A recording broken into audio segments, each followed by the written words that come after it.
Hello, everyone, and welcome to the second part of our Bones of the Matter webinar series focusing on AI for osteoporosis screening. I'm Jenna, Clinical Lead for Operations at Blackford, and I'm delighted to be joined by our platform partners, Heart Lung AI, Image Biopsy Lab, and Nonox AI, who offer osteoporosis applications on the Blackford platform. Opportunistic screening is a strong area of customer interest today, especially in relation to osteoporosis, and so we're delighted to have Dr. Lufkin and Dr. Voisetslager joining us to share their experience in using AI for osteoporosis screening. I'll now pass on to Dr. Nagavi to kick off.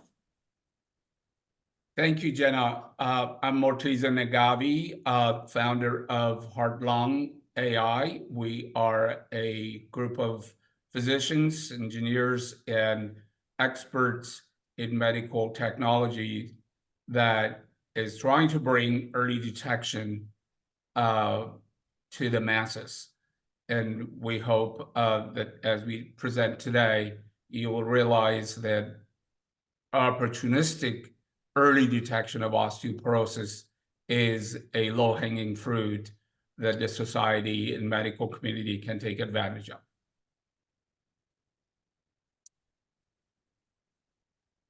And Dr. Lufkin, if you want to give a brief introduction.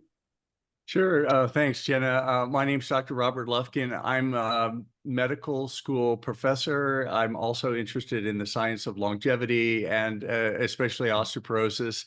I was told I could plug my new book, Lies I Taught in Medical School, which is coming out soon, but we talk about osteoporosis in that. From my perspective, as a user of this technology, we're undergoing a revolution in our understanding of osteoporosis and low bone mineral density, both in the diagnosis and the treatment. As our population sees longer and longer lifespans, now more and more people are at risk for osteoporosis and low bone mineral density. As a physician, I used to think of osteoporosis as either something somebody got and they had the condition and other people didn't get it. It was sort of a binary thing. My thinking has changed now because the data is showing as people live longer and longer, their bone mineral density scores get lower and lower. So it's almost like these conditions, we're at risk for them if we live long enough. In other words, it's like gray hair. If I don't die of something else first, I'm very likely to get osteoporosis or osteopenia. So the point is, it's something that we should all pay attention to and all be screened for as a way to diagnose this. We're undergoing a revolution in our understanding of the diagnosis and management of osteoporosis and low bone mineral density, which precedes it in everyone. So with increasing longevity, as we mentioned, everyone is potentially at risk for this disease, not only due to the conditions that the ones that we know cause it, but also with aging, inflammation increases in all of us, and it's a major driver with it. The second key factor changing is that we now have access to new tools for early detection. And Morteza and the others are going to be talking about some of these. We're all familiar with DEXA, but we now have opportunistic AI systems that allow us to detect these conditions in individuals at very, very low cost and with no additional radiation. So this is very, very exciting. And the key point is now we can diagnose them not when they have a fracture and they show up in the emergency room, but rather when they have their bone mineral density scores, even before they have formal osteoporosis. They may have a low bone mineral density score, which predicts they're at risk for it. So what does that mean? Well, now there are treatments that can be begun very early at the preventative stages, things like weight-bearing exercise or specific things we can do to decrease inflammation have been shown to help reverse and correct these low bone mineral density things. So hopefully we can catch these diseases earlier and earlier before we show up in the emergency room with a fracture or something like that. So it's a very exciting time. I'm so thrilled that this technology is moving so fast, and I'm really looking forward to this discussion today about it. As Dr. Lofkin elegantly put, early detection opportunities are now more and more becoming available to us thanks to AI and imaging technology. And that's basically, this slide shows why we started heart-lung, because of these two grim statistics. Less than 5%, there are different statistics, 3, 5, 6, but it's pretty poor. Lung cancer patients are detected via screening. Well, so what does that mean? About 90+% are detected via symptoms. So we know when you are detected by symptoms, it's too late. The same thing for cardiovascular disease, about 5%. So the rest of them come with chest pain, and we know about 250,000 of them don't get to the emergency room; they die out of hospital. So that's the statistics that drove us. But as we focused on this, we realized that there's a large portion of the population who have osteoporosis and osteopenia and are not aware of their status. What, again, Dr. Lofkin mentioned, we used to in medical school learn that you have either osteoporosis or you don't. And it was a binary thing. But now, with the understanding of the underlying cause of osteoporosis, which is a gradual decline in your bone density, and in some people that trajectory in a slope is accelerated, either because of their lifestyle or they have hormonal problem, for example, a rapid decline in testosterone level, or a combination, or a metabolic / inflammatory processes that is affecting the patients. So it is a gradual process, just like blood pressure. You don't wait till a patient has heart failure, the end organ damage of blood pressure, high blood pressure, to put them on treatment. You detect them early, you measure the blood pressure. So in terms of blood pressure, we have an easy tool to measure in office and home, but we didn't have an easy tool to measure. And current adoption rate for DEXA screening for bone density is around 17%, national statistics. So this new technology that allows us to use CT scans, which are done about 20-some million CT scans of chest and abdomen, to use that data, it's already available to us to detect who has subclinical or asymptomatic osteoporosis or osteopenia. So that's the AutoBMD technology that we developed. We licensed the original technology from UCLA, and we built on it and got FDA approval. And over the past year or so, doctors like Dr. Lofkin have put this into work and helped their patient to detect early stages of osteoporosis. So in summary, AutoBMD is the only AI-enabled, FDA-cleared DEXA equivalent solution for CT-based opportunistic osteoporosis screening, reporting, Z-score and T-score. These are key for patient management and practitioners' use of the technology. The technology goes inside the vertebral body. Based on our FDA requirement, we need at least 3 vertebral bodies in the field of view to be able to measure the trabecular bone mineral density. This is key because DEXA does not have the ability to separate the cortical bone, which is this sort of rim around, versus the trabecular bone. And so this is an advantage that CT-based AI-enabled osteoporosis screening brings to patient care. This is a typical report. Practitioners love it because it's very self-explanatory. Patients do appreciate it as well. It has recommendations and follow-up. an easy way to see where you are with regard to your peers. So when you look at Z-score shows you against your peers, gender and age at your level.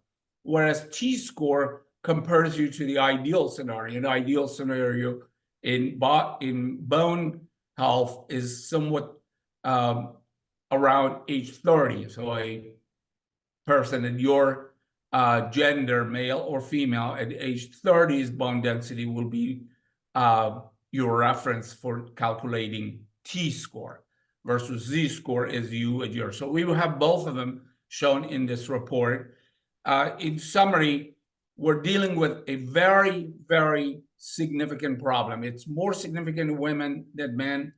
So one in every 2 female after age 60, and 1 in every 3 to 4 men. And this is statistics is really eye-opener that the complications because of osteoporotic fracture outweigh heart attack, stroke, breast cancer altogether in women. So globally, it's a major problem. It doubled, as Dr. Lufkin said. People are getting older. Longevity doctors like Dr.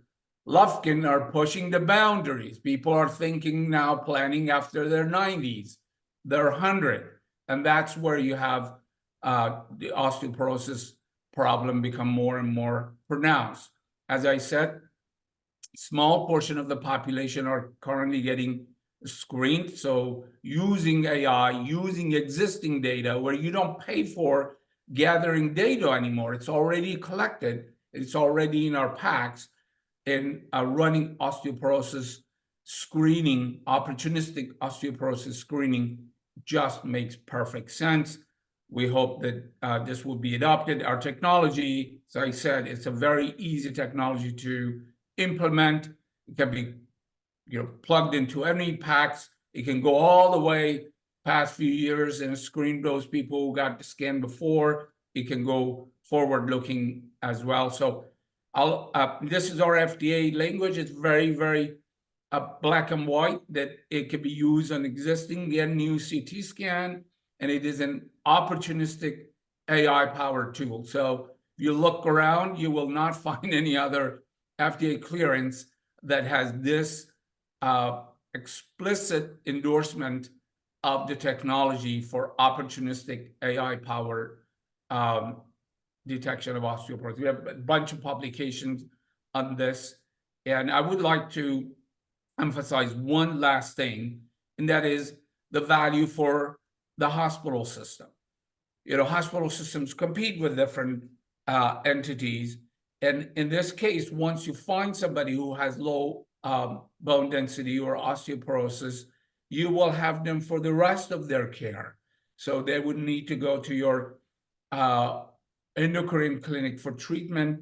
As I said earlier, this is where we're really lucky because the treatment is there. It's an injection, in a good setting. You can get a every 6 months injection. That's really a game changer. We don't have that in cardiovascular disease as much, or we're very early stage with PCSK9 injections. But in this case, the osteoporotic therapy industry has been at least a decade ahead of us. So treatment is there. We just need to find them and put them in a proper path. So, and a portion of them have some kind of severe compression, and they need to get vertebroplasty to, prevent compression of nerve roots and other things that cause symptoms. So in summary, opportunistic osteoporosis screening helps both patients and providers, and is good for the society in terms of returning on healthcare investment and being cost effective. I'll now pass on to Dr. Yuha from Image Biopsy Lab. Fantastic. Yes, thank you for the introduction and the opportunity to share our vision and ideas about osteoporosis here with everybody. I'm the CEO of the co-founders of Image Biopsy Lab. Our focus is in the MSK AI space, so we focus on tackling, I guess, prevalent and chronic diseases in that space. Among these, osteoporosis is certainly one of the most prevalent ones. For that purpose, we have teamed up with experienced experts such as Dr. Wojciechleger, but also experts from the industry such as UCB, a farmer from Belgium. And together, we have been working for several years now on our solution, which is called IBLab Flamingo. IBLab Flamingo is a tool, an AI-supported tool, which is focusing on the localization and quantification of osteoporotic fractures in routine CT scans. We have developed a product with partners and have brought through an MDR regulation. Its product is now currently available in the market, and I'm very happy and honored to have here Dr. Wojciechleger with us, who has been critical to run our validation study and who has certainly influenced our, vision for the product as to what it can do, not just from a technological perspective, because I think we all agree that AI is certainly something which can support the reading process, but certainly also beyond that, which means that we talk about patients, healthcare systems, and the broader ecosystem where such a software should be implemented in. So for that, I would be happy to pass on to you, Dr. Wojciechleger, to just share kind of like your thoughts and idea of osteoporosis screening, what the needs are, and actually how a software like ours can down the line support experts like you, but also the patient and the broader healthcare system. Thank you, Richard, for introducing your product and myself. We are part of the validation process of the Flamingo, and now we are actually planning a follow-up study.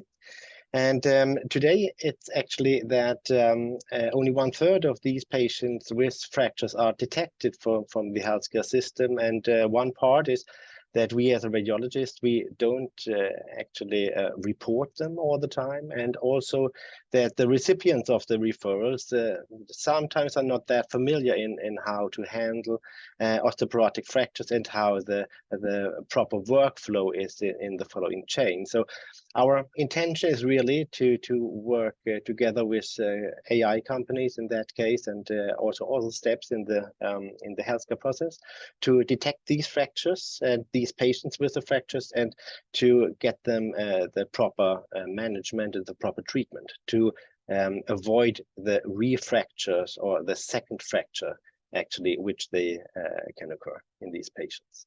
So we are looking forward to starting our study. Wonderful. So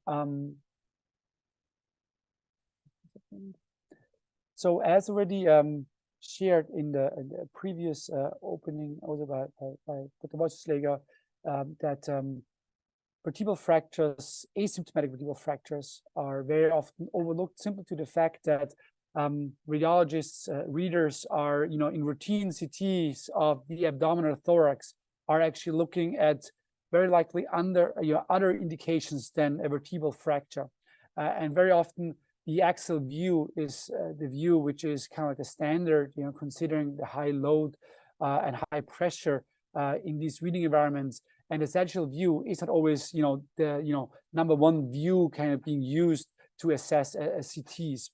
And if we look at the numbers which have been generated by clinical studies for the industry, and it was mentioned just previously, is that just 1/3 of these fractures are actually being detected in routine screening. This certainly is a high risk. If you have a present vertebral fracture, that the risk of a subsequent fracture is very high. So these are high-risk patients where we know if we don't detect them, then these patients will very, very likely come back with a subsequent fracture, which might be much more severe for the patient. This then, of course, will have an impact on the patient's life and the health, and of course also on the broader healthcare system, where costs and pains, of course, are something which have a significant impact on the broader healthcare system. And to give you a perspective as to what we have found out in our research, here on the screen you'd be able to see here preliminary results of a first study which has been confirmed here in Austria, where we basically just looked at retrospectively the number of routine CT scans in a large university hospital clinic. We looked at roughly 8,500 scans, randomized 1,500, and then basically had 2 experienced MSK radiologists to look through the CT scans and also reports to find out which of these scans actually included a clinically relevant fracture, which we consider a severe fracture, which is assessed based on Jeanette scoring, and how many of these have been reported, and how many in the end actually ended up in the diagnosis report, which means an actionable result.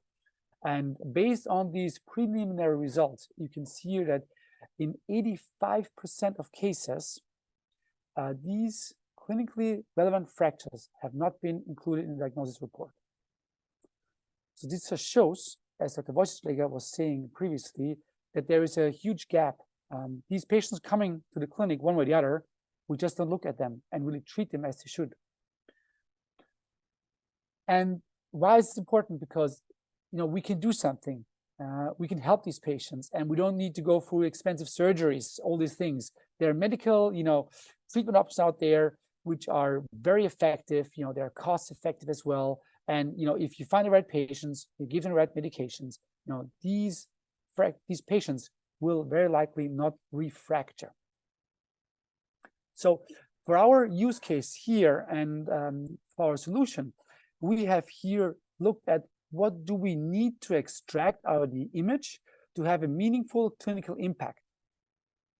And based on the guidance of clinical experts such as Dr. Wojcicki and others, we have decided that the cutoff where a patient should actually be looked at versus not is a Jeanette score based on grade 2 and higher. And for that purpose, we've said, okay, let's look at AI.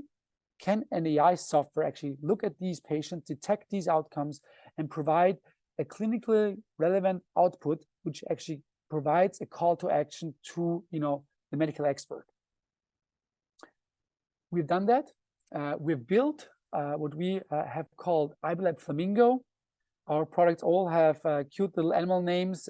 Flamingo, for that purpose, as the neck of a flamingo looks like a spine. So we felt that this actually is a nice connection, and Flamingo has an abbreviation which is connected to that use case.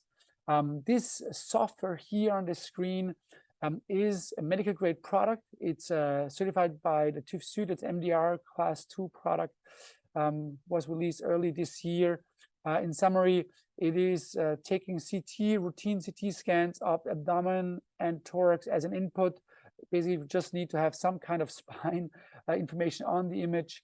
It is system agnostic. Basically, it takes pretty much any CTs, works in the background, identifies all vertebral bodies, and then as an output provides localization of the specific fracture, provides severity grading according to Jeanette. It's binary output, fracture detected, which means moderate, severe, or no fracture detected, which is none or mild. And of course, the individual integration is depending on the application. So this is really something which we are very proud of, to working with partners such as Linköping University Hospital, where Dr. Wojcicki is from, to really provide this software as part of a larger solution to the healthcare system. A few words here. We have already extensively published on that software before it was MDR cleared.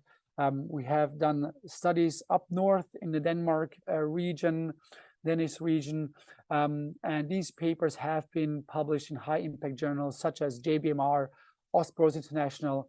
So we have been able to validate and verify that the software actually is working even before it was already a medical grade product. Now, coming to our content here of this specific webinar, where we're very proud to have Dr. Wojcicki here with us, and I would like to present the preliminary data of these results, where we collaborated with Linköping University Hospital, which is a site in Sweden, where we looked at workflow integrations, but also the performance characteristics of the software. We've done quite extensive work here. We looked at CT scans are more complex than plain film X-rays, which we've dealt with in the past. So we look really into different output formats of that of CTs, looking at different, contrast enhanced CTs, non-contrast enhanced CTs, and looked at here different outputs. And we decided that the most relevant clinical results here are, in the end, sensitivity, specificity. Specificity, obviously, because we would like to avoid that a reader is being overwhelmed with false positive results. If it is a positive, it has to be a positive, and that this is something which a reader can trust. So this is something which we looked at based on the characteristics of the CTs. As you can see on this image, they're all in the very high 90% rate throughout different outputs. We also then looked at subject level and vertebral level outputs here, basically, where you also can see here specificity is extremely high in both of these different populations, but also sensitivity is quite high. So this was also important. This is a software algorithm which looks at the morphology of the vertebrae, and by doing so, we were able to extract very meaningful and valuable clinical information out of a CT scan. So what does it mean in the clinical workflow? And this is where I'm very much looking forward to Dr. Wojcic's inputs here in this webinar, is basically that where we previously stopped basically at the PACS system, the results were in the PACS and then that's it basically. We see here opportunity with this information to be used in further downstream process steps, where basically have here a screening in place. Again, these patients are already presenting themselves to the healthcare networks. Images are being present.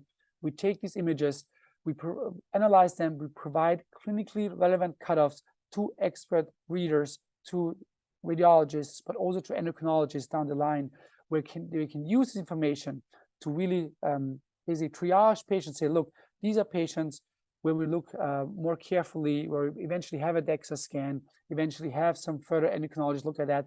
And then by doing so, we actually close this loop, which we currently don't have, it's broken, to provide this information to the right hands and then keep the patient in the healthcare network and don't send them home, send them back, and then they come back 2 or 3 years later with severe, fracture of the femur, etc., where it's painful, it's expensive, and the outcomes are usually not that good if a patient at a higher age presents himself or herself with such a severe, avoidable injury. So basically, to close that presentation, I was hoping to show last a couple of slides here that it is a relevant problem which we are facing, and this problem is only getting more and more severe. People in Europe are getting older. This is a problem which we have to deal with now and not in a couple of years. With AI, we have an efficient solution which can localize and also grade these fractures 0 clicks. It's an accurate solution with a super high specificity, 99% and higher, so you have an expert level companion by your side when needed. Most importantly, it's an effective solution, right? Every reader now becomes the most effective bone health expert, right? Even if you're not an expert in that subject, you have now a companion with you, which helps you actually and guides you through that reading process. And by doing so, we have an impact on healthcare, the society, and also the broader, future outcomes of these avoidable fractures. And last but not least, by having standardized objective readouts, we believe and we are absolutely convinced that we are able to even look into predictive analytics. We actually even look at these patients even before they have a fracture and provide this information to experts. We can then do the right things about these patients. I have to say thank you very much for this nice summary, Richard. Very nice. And I just try to maybe see it in a bigger picture. Like this AI solution is very important. But I and my colleague and wife, actually, Anna Spongiers, which is an endocrinologist, we work together. And we want to actually solve a bigger problem, because one side is radiology, but there are a lot of steps actually in the patient care where we also want to intervene. But if we take this example, it's a very good example where technique can have a great impact actually when it is used correctly, I think. So when you today, when you find when you have a CT scan and you do it in for some reason for an abdominal CT, for example, and you have a question, and you find a vertebral fracture, oftentimes, as we said, it's not reported, but it's really important that we find these fractures. So if we say, okay, we can find these with an AI algorithm, and we say we can get this number much higher in detecting these fractures, we still have a problem. We have to get this information to the correct person. And as I mentioned before, the recipients, the referrals, who get the report, and even if we say there is a fracture, oftentimes they don't get this information further to the, for example, fracture liaison service or an endocrinologist or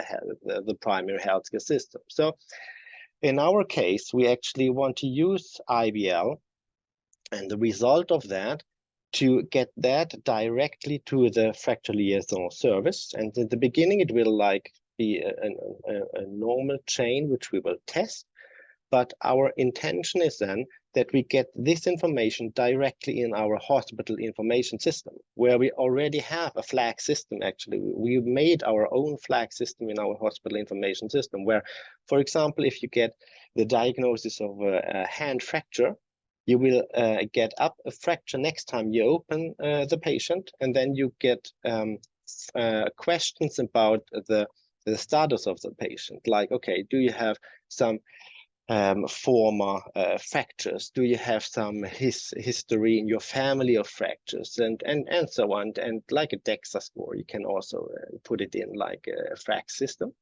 And this information is then directly passed to the fracture liaison service. And that's where we want to link actually the radiology information from an AI solution to that flag system to get more patients to the fracture liaison service, and by that increase the number of treated patients, and by that decrease the number of fractures. Thank you so much. It's very interesting to see how this is being used today in clinical practice, and looking forward to seeing more in the future. And last but not least, I'd like to pass on to Dr. Wimpheimer from Nanox AI. Hello, and thank you very much. It is a pleasure to be here. My name is Zoe Wimpheimer. I'm Chief Medical Officer at Nanox and Nanox AI. I'm a radiologist trained in New York many years ago, and I'm being on shifts in radiology time and time again. I recognize over the years how there is a lot of information on the imaging data that doesn't get translated into clinical practice. And so about 5 years ago, I wanted to get involved in artificial intelligence with that view in mind, how to improve preventive healthcare on imaging, and how to change the paradigm from imaging as an immediate diagnosis to a more holistic preventive healthcare approach. I got involved with Zebra Medical Vision, became Chief Medical Officer, and Nanox AI took over from Zebra, and I continued that process. So if it's okay with you, I'm going to share my screen and a few slides about our product. So Nanox AI is all about creating artificial intelligence for imaging in order to leverage routine CT scans and try to maximize the information to clinical practice, identify chronic diseases, and get patients treated. And the reason that's really critical is that there are now CT scans performed for so many different reasons. In my own clinical practice, the number of CT scans performed daily has risen astronomically in the last 20 years. And that's the same across the board, both in the US and across the world. Their CT scans are ubiquitous. There's a lot of information on there. We need to maximize that information to clinical practice. And so our company has several different preventative healthcare solutions in both the world of cardiac and liver, but we'll focus our attention on bone. And the reason that's so critical is that there's a huge detection gap. Patients are not getting diagnosed for osteoporosis in a timely manner, and therefore they're not getting treated, even though there are plenty of pharmaceutical agents that really can make a very big difference in somebody's life. Ultimately, at the end of the day, if patients don't get treated, this is what happens. This is a 59-year-old female who had CT scans for renal stones year after year whenever the patients had flank pain, and she did had stones. But no one mentioned across all these CT scans that that patient also has osteoporosis. And so while all the information was on the imaging, the patient in 2017 ended up with a hip fracture without a previous diagnosis of osteoporosis, and in fact died 3 months later. And that's the detection gap. The information was present on the images, was not translated into clinical care. And using artificial intelligence, we can do that now really effectively by looking for signs on the imaging for osteoporosis. And we focus our product on 2 different signs, both vertebral body compression fractures and low bone mineral density, evaluating the thoracic and the lumbar spine to maximize the ability to look at as many images as possible across many populations to increase detection of osteoporosis,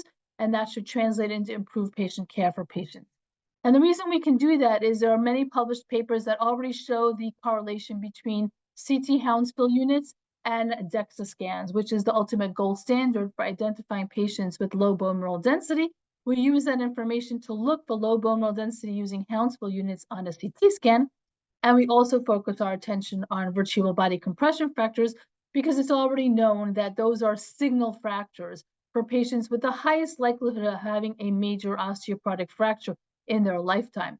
These minor, typically asymptomatic fractures in the spine are kind of what makes your grandmother get shorter over time, but these fractures tend to really be a marker of someone who is most likely to have a hip fracture in the future. In fact, the World Health Organization, the International Osteoporosis Foundation, and even the societies in the US are all focusing their attention on this type of fracture as being really critical to be identified.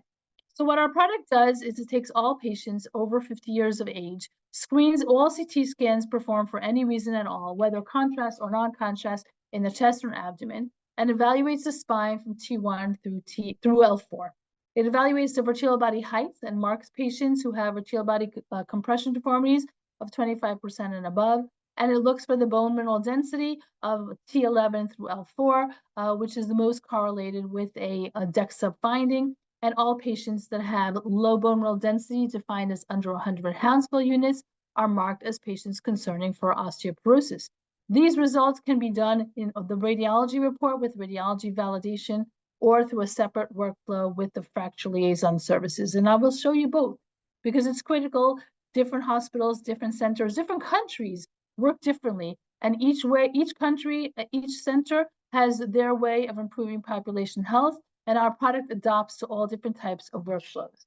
For example, this is the workflow in a radiology department. It's presented as a secondary capture image to the radiology department so that they can look at the results and validate them while they're reading the study. Their results are automatically pasted in the radiology report, so radiologists have very little work to do. They just need to kind of look at their report, remember that we saw some findings. You can look at the findings if they wish, and then send it on through. And then results are present and validated in the radiology report, and the patient goes on to go ahead and get their treatment. The verbiage in the report is really center specific, and we work with each group to maximize it for their center. The alternative way to work, which is actually very prominent in Europe and extremely effective for patient care, and is more and more being presented in the US as well, is what's called a fracture liaison service or a dedicated osteoporosis clinic. These are clinics that are dedicated to treating patients for osteoporosis. It's already been shown to be the most effective way to treat the maximum number of patients. And in that situation, we can present all the results to the fracture liaison service for validation by either a physician or a nurse practitioner used to looking at images for vertebral body compression fractures and bone mineral density. And once it's validated by a clinician, the results are finalized and the patient is called in for additional workup and treatment.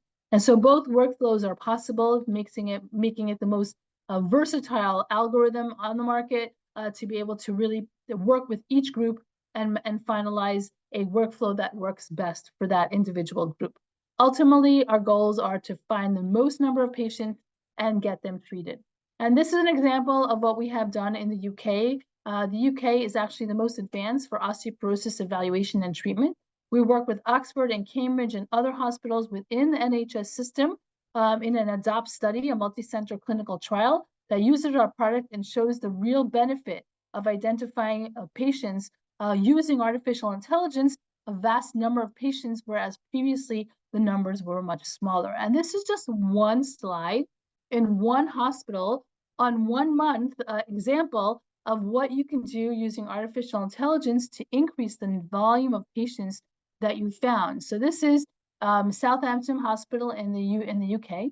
And in the month that we just got installed, you see the serious increase in the number of patients that we have identified, that huge upwards blip in the graph of patients that we're now able to identify who have vertebral body compression fractures, are high likelihood of having osteoporosis, and should get treatment. And we've seen benefit after benefit within the NHS system. We have several posters already out and several papers are in the works that really show the benefit of using artificial intelligence to increase preventative health care and population health screening for osteoporosis. This is another example within Greater Glasgow and Clyde, another NHS in Scotland. And they took the results of the algorithm just to see how sensitive and specific the algorithm was. And you saw that of 597 patients, we had a 97% positive predictive value, but also a 96% negative predictive value. And this positive and negative predictive value shows the real benefit of being also a very sensitive product to really find patients out there, but also not a noisy product. We don't highlight a lot of patients that don't really have the disease process. We're not trying to create noise in a health ecosystem. We're just trying to pinpoint those patients that really need additional care and get them to the care that they need. So in the 597 random CT scans in 1 month that they presented to us, we found 57 patients that had these findings for osteoporosis, these vertebral body compression fractures and or low bone mineral density. And these were new patients that were not previously identified, showing the real value in using artificial intelligence to improve population health care for osteoporosis. So ultimately, the value proposition is very numerous. By improving your identifying new patients with previously undiagnosed osteoporosis, we do create a new revenue stream for identifying and treating those patients. We can improve the HCC coding, which in the US is a big factor in Medicare Advantage. With increased diagnoses for osteoporosis, you improve the HCC coding and ultimately the revenue associated with taking care of Medicare Advantage patients. We improve the effectiveness of HEDIS measuring scores, because HEDIS measures is a measure of quality at the institution, and one of the parameters is osteoporosis screening and treatment. And so we end up improving the quality of your institution in a scoring mechanism. We do have a CPT-3 code of quantitative CT tissue characterization that can be used for institutions, which doesn't directly have reimbursement, but is on a pathway for reimbursement. And we also can take these FLS centers, these fracture liaison services, or these dedicated osteoporosis clinics, and we've already been able to show that it turns it from a typical loss center for an institution to a profit center, because by increasing volumes in this volume-based treatment, you really increase the profitability of these dedicated clinics. So you're also doing improved population health. You're also getting to more patients, treating them and improving their quality of life going forward, even decreasing morbidity. As we know, 25% of patients with hip fractures ultimately die in the first year from complications. So you're really doing great by your population, but you could also turn it into a profit center by increasing the volume using artificial intelligence. Thank you. Thank you all so much for sharing your experiences with the use of AI for osteoporosis screening today. Just to wrap up the session, I'd like to discuss what you see for the future. So my thoughts are, I hope there'll be an increase in direct routes for reimbursement to acknowledge the importance that this plays in downstream patient care. But we've also seen a trend in patient pay AI, where the patient may pay an add-on for AI screening for such services. But I wanted to pass on to our panel to hear their thoughts. I'll take that, and then I'll pass on to Dr. Lufkin, because I know he practiced cutting-edge direct-to-consumer patient care, in which patient is actually a consumer, a healthcare consumer. But I'll talk about the traditional care, where majority of patients look for their payers, Medicare or insurance carriers, to pay for their essentials. And osteoporosis screening is among them, is in fact one of the few screening tests that has been approved by U.S. Preventive Task Force Services and through them by CMS to be reimbursed. The technology that has been around for that was DEXA. So auto BMD AI is new, relatively new, and but we believe that the same rationales that U.S. Preventive Task Force Services put in place to encourage people to go get screened, get scanned and screened for osteoporosis would be applicable to our CT-based opportunistic osteoporosis screening. In fact, it's even more applicable because the patients don't have to travel to go get scanned. The data is already there. It's just applying AI to read the information and extract the actionable report that they require. So currently, physicians can look at the scan, possibly can see some significant osteoporosis, but they can't report a score on the patient by looking at the CT scan. So you need to have the AI to report Z-score, T-score, put it in the same format, just like you saw in the image that I shared with you, that actually reports a quantitative measure of osteoporosis. So this is what we hope would get a wide adoption for reimbursement. On the other side, I'm going to pass it on to Dr. Lufkin. If you are able to show a patient really the value they get from their test, they are more apt to pay. This is the same population who pay for $1,000 iPhone and other things. If they see value, they pay for it. So it's our job to convey the value to healthcare consumers. Rob? Oh yeah, thanks, Dr. Nagavi. I agree with what you say. I think as in the future, as awareness of the significance of osteopenia, osteoporosis, and the fact that we're all at risk for it, patients are going to increasingly see the value of getting screened in some fashion. And this opportunistic AI technique is beautiful because, as discussed, it doesn't require any additional radiation like DEXA does.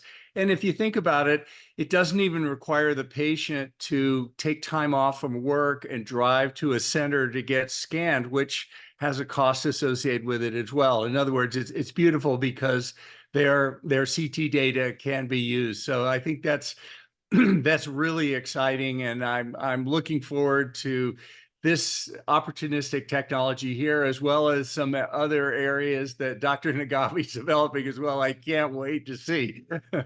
We look forward to making all of these available to Dr. Lufkin and other pioneers in early detection, because at the end of the day,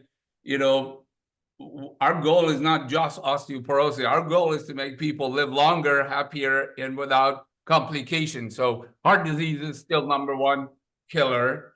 Lung cancer is still #1 cancer. So heart lung is aiming at those two top killers, but in collaboration with wellness and longevity physicians like Dr. Lufkin, we hope to bring this to patient care and enable people to take care of their own health. I mean, it's about time for people to know what they're getting and they decide on their own and be easily available to them. So hopefully we're among the pioneers to bring this to the people.